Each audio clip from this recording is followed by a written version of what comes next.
fact that we get a fight that we don't deserve as fight fans, but we're gonna get it because the UFC is absolutely studly at matchmaking, and we're gonna get Thiago Moises versus Guram Kutateladze. Guram Kutateladze, okay? And I'm gonna explain to you really quickly why this is actually the perfect matchup for Thiago Moises. Or Thiago's coming off that nice dub over Thiago's. His comeback after what did he lose to?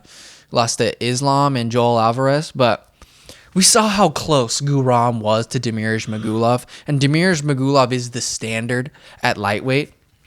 And Guram really did a really amazing job, especially he put Guram in probably as much adversity as he's been in his entire UFC career in that first round of their fight.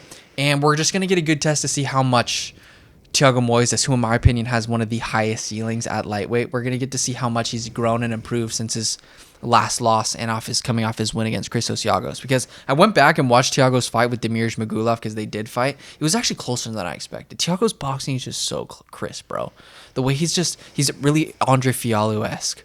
Clean, sets up his hands for takedowns, but then when it comes to a striking match, the man's going to throw down with you, and I really believe that the grappling against Guram Kutateladze could cancel out, because both of those dudes obviously love to use their hands to set up their takedowns, but it's just going to be really tough, because when you get a guy like Thiago Moises, who actually took Islam Makhachev down in their fight and lasted longer than I feel like a lot of people in recent memory have. I think Islam got Thiago Moises out of there in the 3rd or 4th round, which is more than Charles Oliveira could say, more than Dan Hooker can say, more than Bobby King Green can say. I mean, yeah, I guess Islam really hasn't fought that many good guys.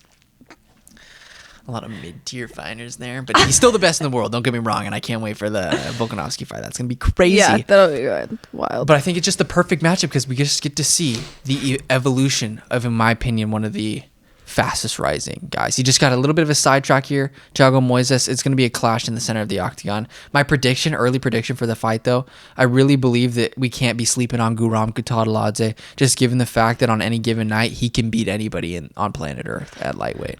He just really, the man has to put it together. He has the clean ass kickboxing. Like, he has a ton of kickboxing fights, and he's not afraid to wrestle with you. And if you try to, if a guy that believes they have an advantage taking him down, like, he's gonna get back up to his feet for sure. Sometimes I feel like the clock runs out for Guram Kutateladze, or he just kind of gets pieced up by some good strikers. So, I have faith in him. It's going to be by far Thiago Moises' toughest test in recent memory, but I really have faith that Guram could make a run. I'm not sleeping on him at all. I just really like both of these guys. It does suck that they have to get matched up, but in terms of, it just sucks at lightweight. There's so many good guys that have to get matched up with one another because there's just not another good fights, but it just makes for extremely high level entertainment. And it's going to be a sick ass fight to kick off the new year, I believe, but we can't be sleeping on Guram or Thiago, bro. I just wish there was a way that they could not fight each other. But I think that this is the greatest test for Thiago at the moment, just because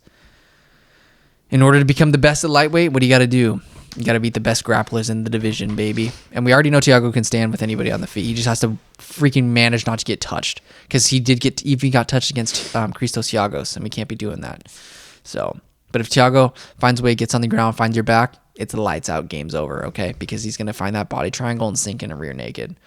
Same with Guram, though. You never know, bro. But, yeah. And then, the sickest card of all time.